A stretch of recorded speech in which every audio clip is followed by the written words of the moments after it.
আর সমাজের সমস্ত অন্যায়ের সাথে সবচেয়ে যেই সমাজ জড়িয়ে রয়েছে সেই সমাজের নাম হচ্ছে যুব সমাজ। তাই যুব সমাজ যখন অন্যায় জড়িয়ে যাবে, যখন যুব সমাজ অপরাধে জড়িয়ে যাবে, যখন যুব সমাজ বিভিন্ন অন্যায় জড়িয়ে যাবে, ইসলাম বিরোধিতায় জড়িয়ে যাবে, ইসলাম পরিপন্থী কাজে জড়িয়ে যাবে, তখন সেই সমাজকে আপনি লক্ষ্য পরিবর্তন করতে পারবেন। তাই আজ এত চেষ্টা প্রতিষ্ঠা করার পরেও আসসালামু আলাইকুম ওয়া রাহমাতুল্লাহি ওয়া বারাকাতুহু।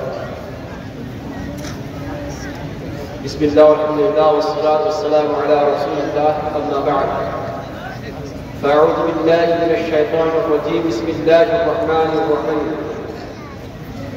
نحن نقص عليك نبأهم بالحق إنهم فئة آمنوا بربهم وزدناهم هدى. وقال النبي صلى الله عليه وسلم لا تزول قدم ابن آدم حتى يسأل عن أربع منها عن شبابه أين أبلغ فيما أبلغ. সম্মানিত শ্রদ্ধেয় আজকের সভার সভাপতি মহাশয়, মঞ্চস্থ উলামা ইকরাম, পত্র মাদ্রাসা পরিচালনা কমিটিবৃন্দ, পরিচালক কমিটিবৃন্দ, সামনের শ্রোতাবৃন্দ এবং পর্দার আড়ালে পর্দাবাসীর নাম মেয়েরা, আমার সময় অতি অল্প, তাই বেশি ভূমিকা বেশি কথা না বলে আমি সরাসরি আমার যে ভাবনা নিয়ে এখানে এতক্ষণ ধরে ভাবছিলাম, রাস্তায় যখন আসছিলাম তখন একটা নতুন ভাবনা তৈরি হলো। ভেবে এসেছিলাম মেয়েদের শিক্ষা সম্পর্কে কিছু বলবো, কিন্তু রাস্তার পরিস্থিতি দেখে নিজের মনের ইচ্ছাটাকে পরিবর্তন করে নিলাম। একটি কথা মনে রাখবেন, হযরতে আদম আলাইহিস সালাম থেকে নিয়ে এই পর্যন্ত যদি আমরা ইতিহাসের পাতা খুলে দেখি, ইতিহাসের অধ্যয়ন করি, ইতিহাস পড়ে দেখি, তাহলে দেখতে পাবো কালে কালে যুগে যুগে যখন যখন কোন জাতির মধ্যে কোন ইনকিলাব বিপ্লব ঘটেছে, কোন ইনকিলাব এসেছে, কোন বিপ্লব এসেছে, সেই বিপ্লব ইনকিলাবের পিছনে সবচেয়ে বড় ভূমিকা যুব সমাজের থেকেছে। যদি কোন সমাজ, যদি কোন জাতি যদি উন্নতির উত্থানে অবস্থান করেছে, যে উন্নতি যদি করেছে, যদি কোন জাতির অবনতি ঘটেছে, যদি কোন জাতি সম্মানের মালিক হয়েছে, যদি কোন জাতি অসম্মানের সম্মুখীন হয়েছে, যদি কোন জাতি আরো প্রাপ্ত করেছে, সবকিছুর পিছনে সবচাইতে বড় ভূমিকা পালন করেছে এই যুব সমাজ। তাই এই জাতির যুব সমাজ সঠিক পথের পথিক হয়েছে, সেই সমাজ সেই জাতি সফলতার শিখরে পৌঁছেছে। এবং যেই জাতির যুব সমাজ অধঃপতনে অতলে তলিয়ে গেছে, সেই সমাজ অধঃপতনে অতলে তলিয়ে গেছে। আজ যদি মুসলিম উম্মার কথা বলি, আজ যদি মুসলিম জাতির কথা বলি, যে মুসলিম জাতি আজকে বর্তমান সময়ে অধঃপতনে অতলে কেন অবস্থান করছে, এর উত্তর একটাই, যে এই জাতির যুব সমাজের পতন ঘটেছে। এই জাতিকে যদি উত্থানে যদি অবস্থান করতে হয়, এই জাতিকে আবারও যদি সেই সুনহারা মক্কা যদি নিয়ে আসতে হয়, আবারও যদি সেই স্বর্ণযুগ ফিরিয়ে আনতে হয়, তাহলে এই জাতির সামনে একটি কাজ, যদি এই জাতি এই কাজটি করতে পারে, যদি এই জাতি এই কাজকে বাস্তবায়ন করতে পারে, তাহলে আবারও এই জাতির সেই যুগ ফিরে আসবে, যেই যুগ আল্লাহর নবী জনাব মুহাম্মদুর রাসূলুল্লাহ সাল্লাল্লাহু আলাইহি ওয়াসাল্লাম এই উম্মতের সামনে দিয়ে গিয়েছিলেন। সেই কাজটির নাম হচ্ছে আমাদের যুব সমাজের সংরক্ষণ, আমাদের যুব সমাজের হেফাজত। আজ আমরা যদি এই যুব সমাজের হেফাজত করতে পারতাম, আজ যদি আমরা যুব সমাজকে সংরক্ষণ দিতে পারতাম, যদি যুব সমাজকে অন্যায় অপরাধ মুক্ত করতে পারতাম, তাহলে আমি এটা কথা দিয়ে যাচ্ছি, সমাজের সমস্ত অন্যায়কে উৎখাত করে দেওয়ার জন্য এই যুব সমাজ যথেষ্ট ছিল। কিন্তু বড় দুঃখের বিষয়, আর সমাজের সমস্ত অন্যায়ের সাথে সবচেয়ে যেই সমাজ জড়িয়ে রয়েছে সেই সমাজের নাম হচ্ছে যুব সমাজ। তাই যুব সমাজ যখন অন্যায় জড়িয়ে যাবে, যখন যুব সমাজ অপরাধে জড়িয়ে যাবে, যখন যুব সমাজ বিভিন্ন অন্যায় জড়িয়ে যাবে, ইসলাম বিরোধিতায় জড়িয়ে যাবে, ইসলাম পরিপন্থী কাজে জড়িয়ে যাবে, তখন সেই সমাজকে আপনি কখনো পরিবর্তন করতে পারবেন না। তাই আজ এত চেষ্টা প্রতিষ্ঠা করার পরেও, এত সভা সম্মেলন, এত সমিতি করার পরেও সমাজের কোনো পরিবর্তন ঘটছে না। সমাজের মধ্যে চতুর্দিকে শুধুমাত্র চলছে অন্যায় অপরাধ।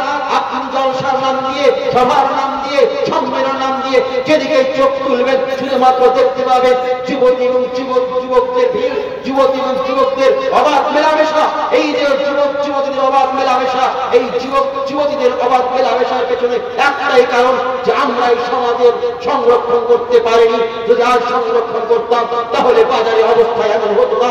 আজ আমার যুব সমাজ, সেটা যুবতী হোক বা যুবক হোক, আজকে এইভাবে অবাধ মেলামেশা করতো না। তাহলে গেলে আমরা এখান থেকে বুঝতেই পারলাম যে যুব সমাজ আজকে আমার পতন ঘটে, যুব সমাজের পতন ঘটেছে, তাই যুব সমাজের পতন ঘটেছে। এই যুব সমাজ কতটা শক্তিশালী সমাজ, এই সমাজের কতটা শক্তি, এই সমাজ কালে কালে যুগে যুগে সমাজের মধ্যে কি ইনকিলাব নিয়ে এসেছে, কি বিপ্লব নিয়ে এসছে, কি পরিবর্তন নিয়ে এসছে। ইতিহাসের কথা ঘেটে দেখুন, ইতিহাস পড়ে দেখুন, যে যুব সমাজ যা করেছে তা অপূরণীয়, তা স্মরণীয়। তেমন পর্যন্ত যুব সমাজের এই ঋণ পরিশোধ করা যাবে না। আপনাকে এক কিছু বলার আমার কাছে সময় নেই, আমার হাতে মাত্র 15 মিনিট সময়। 15 মিনিট সময়ের মধ্যে আমি কিছু বলতে চাই, আপনাকে বেশি দূরে নিয়ে যাব না। আমি এই উম্মতে মুহাম্মাদিয়ার মধ্যে আপনাকে শিখিয়ে রাখতে চাই, যখন আল্লাহ রাসূল জনাবে মুহাম্মদুর রাসূলুল্লাহ সাল্লাল্লাহু আলাইহি ওয়াসাল্লাম পৃথিবীর বুকে নবী এবং রাসূলে প্রেরিত হয়েছিলেন, আমরা সবাই জানি 3 বছর যাবত লুকায়িতভাবে দাওয়াতের কাজ চালিয়ে গেছেন, প্রকাশ্যে দাওয়াতের কাজ করতে পারেননি। গতবার যখন সূরা মুদ্দাসসির অবতীর্ণ হয়েছিল তখন একটু একটু করে প্রকাশ্যে দাওয়াতের কাজ শুরু হয়েছিল, কিন্তু তখন পর্যন্ত কাবাতে গিয়ে নামাজ আদায় করার সুযোগ হয়নি। আল্লাহর কসম করে বলছি, আপনি তুলে দিন সিরাতুন নবী ইবনে হিশাম রাহিমাহুল্লাহ আলাইহি, উনি খুব সুন্দরভাবে ঘটনাটাকে লিখেছেন। সর্বপ্রথমে যখন আল্লাহ রাসূল জনাবে মুহাম্মদুর রাসূলুল্লাহ সাল্লাল্লাহু আলাইহি ওয়াসাল্লামের দুয়ার বরকতে, দুয়ার নবীয়াতে হযরত উমর বিন খাত্তাব রাদিয়াল্লাহু তাআলা আনহু যখন ইসলাম গ্রহণ করছেন, যখন তিনার বয়স হচ্ছে মাত্র 32 থেকে 33 বছর বয়স, যখন টকটক যুবক, সেই টকটক যুবক যখন ইসলাম গ্রহণ করলেন, তখন নিজের ইমানের জোশে, ইমানের তরতাজা ইমান নিয়ে গর্জে উঠে সর্বপ্রথমে সেই কাবাতে গিয়ে সম্পূর্ণভাবে নামাজ আদায় করেছিলেন। এই ছিল একজন যুবকের ক্ষমতা, এই ছিল একটা যুব সমাজের ক্ষমতা। যদি একজন যুবক যদি সমাজের মধ্যে দাঁড়িয়ে যায়, যদি একজন যুবক যদি কোন সমাজের অন্যায়ের বিরুদ্ধে রুখে দাঁড়ায়, তাহলে সেই অন্যায় সে অন্য রাস্তা দিয়ে বাড়াতে বাধ্য হবে। কিন্তু বড় দুঃখের বিষয় যে আজ যুব সমাজ অধঃপতনের করে তলিয়ে গেছে বলেই আজকে সমাজে কোনো পরিবর্তন হচ্ছে না। আজ তাই নয়, যদি যুব সমাজের কথা বলি তাহলে আপনাকে একটা কথা আমি ইঙ্গিত করি। আমাদের পূর্ববর্তী একটি ঘটনা পুরো বলার সময় নেই, শুধুমাত্র এতটুকুই বলবো যে যুব সমাজ যারা নিজের তাওহীদের পালন করেছিল, সেই যুবকরা নিজেদের তাওহীদের সংরক্ষণ করেছিল, তারা সমাজে পরিবর্তন নিয়ে এসেছিল। তার মধ্যে অন্যতম একটি উদাহরণ রয়েছে আমাদের সামনে, আসহাবে কাহফের ঘটনা। সেটা বলার সময় নেই, শুধুমাত্র এতটুকু আপনাকে বলি, শুধুমাত্র নিজের তাওহীদকে সংরক্ষণ দেওয়ার জন্য, শুধুমাত্র নিজের ঈমানকে বাঁচানোর জন্য, শুধুমাত্র নিজের ইসলামকে টিকিয়ে রাখার জন্য তারা নিজেদের পরিবার ছেড়ে দিয়ে, নিজেদের বাড়ি ঘর ছেড়ে দিয়ে, নিজেদের দেশ ছেড়ে দিয়ে অন্য দেশে পাড়ি নিয়েছিল। শেষ পর্যন্ত একটি গর্তে গিয়ে, গুহায় গিয়ে তারা আশ্রয় নিয়েছিল। সেই গুহার মধ্যে 1 নয় 2 নয়, প্রায় 300 বছরের মধ্যে পর্যন্ত সেই গুহার মধ্যে অবস্থান করেছিল। কিন্তু ইমানের সাথে সওদা করেনি, ইমানকে নিয়ে তারা ইমান বিক্রি করেনি, তাওহীদের সাথে কোনো কম্প্রোমাইজ করেনি। হে যুব সমাজ, তোমার ভূমিকা সেই ভূমিকা ছিল যেই মাত্র 7 থেকে 8 বা 9 জন যুবক, যে যুবকরা যাদের আসহাবুল কাহফ নামে আমরা জানি, সেই যুবকরা যে ভূমিকা পালন করেছিল শুধুমাত্র নিজের ইমানকে টিকে রাখার জন্য, নিজেদের সবকিছু অঞ্চলে দিয়ে, নিজেদের পরিবার, নিজেদের ঘর বাড়ি সম্পদ সবকিছু ত্যাগ দিয়ে চলে গেছিল।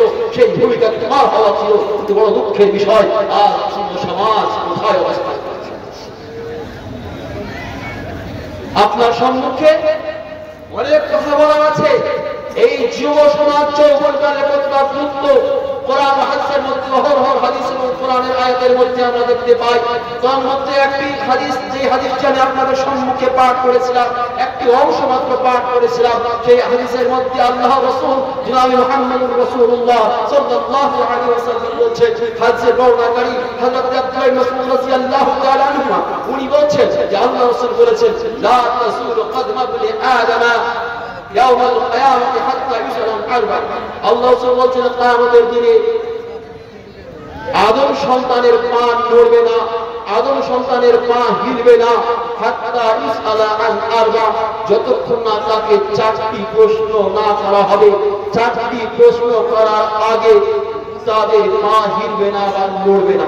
সেই চারটি প্রশ্নের মধ্য থেকে একটি প্রশ্ন হবে ওয়ান শাবাবিহি, তাকে জিজ্ঞেস করা হবে তার যৌবনকাল সম্পর্কে, যে তুমি তোমার যৌবনকাল কোথায় ক্ষয় করেছিলে।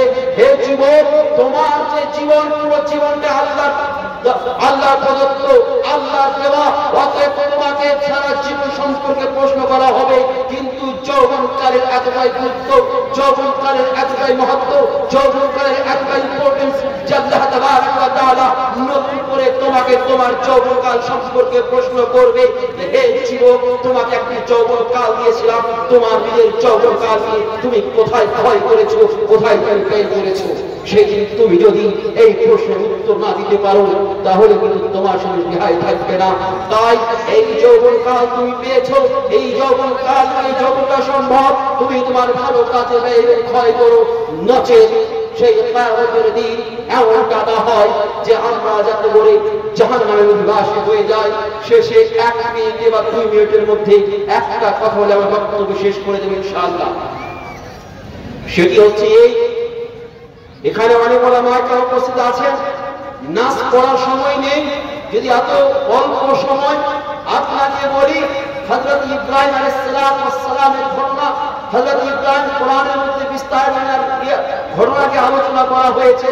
হযরত ইব্রাহিম আলাইহিস সালাম কে যখন আগুনে নিক্ষেপ করা হয়েছিল, উনি শুধুমাত্র, যদি উনার পুরো জীবনটাই যদি দেখেন, যৌবনকাল থেকে নিয়ে নবুয়ত প্রাপ্তি পর্যন্ত এই জীবনটাকে আমরা যদি অধ্যয়ন করে দেখি, এই জীবনটাকে যদি পড়ে দেখি, তাহলে পুরো জীবনটাকেই দেখবো শুধুমাত্র পরীক্ষার সম্মুখীন হয়েছে এবং শুধু পরীক্ষা দিয়ে গেছে। কিন্তু উনি কখনো নিজের ঈমানের সঙ্গে সওদা করেননি, কখনো ঈমানের সঙ্গে কোনো কম্প্রোমাইজ করেননি, তাওহীদের সাথে কম্প্রোমাইজ করেননি। শেষ পর্যন্ত তাওহীদের রক্ষার জন্য, তাওহীদের সংরক্ষণ করার জন্য, তাওহীদকে বাঁচানোর জন্য, নিজের ঈমানকে বাঁচানোর জন্য আগুনে নিক্ষেপ হওয়াকে গ্রহণ করে নিয়েছিলেন, কিন্তু তাওহীদের সাথে কম্প্রোমাইজ করাকে মেনে নেননি।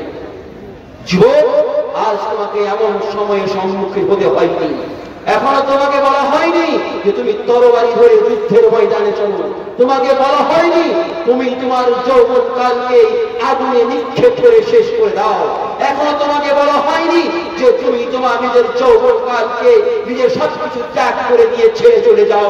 এখন সেই মুহূর্ত তোমার সামনে আসেনি, শুধু তোমাকে শুধু এটুকু বুঝানো হচ্ছে যে তুমি তোমার নিজের মূল্যবান সময়কে মূল্যায়ন করো, নিজের যৌবনকালকে সঠিক কাজে ব্যয় করো, সঠিকভাবে অতিবাহিত করো।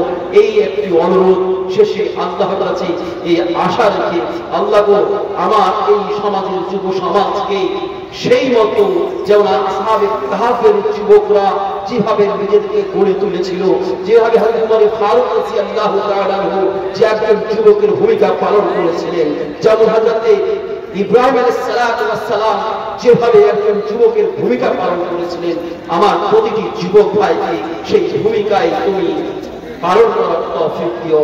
আল্লাহ গো, আমার এই যুব সমাজকে তুমি সঠিক শিক্ষা অর্জন করে সঠিক পথের পথিক করে দিও। আল্লাহ গো, তুমি যুব সমাজকে অধঃপতনের পতনতল থেকে তুমি বাঁচিয়ে নিও। আল্লাহ গো, এই যুব সমাজকে তৌফিক দাও, তারা যাতে করে সঠিক পথের পথিক হয়ে সমাজের সমস্ত রকমের অন্যায়ের বিরুদ্ধে রুখে দাঁড়াতে পারে এবং একটি অন্যান্য সমাজ উপহার দিতে পারে। এই আশা এবং আকাঙ্ক্ষা রেখে আমার সংক্ষিপ্ত বক্তব্য শেষ করলাম। আসসালামু আলাইকুম ওয়া রাহমাতুল্লাহি ওয়া বারাকাতুহু।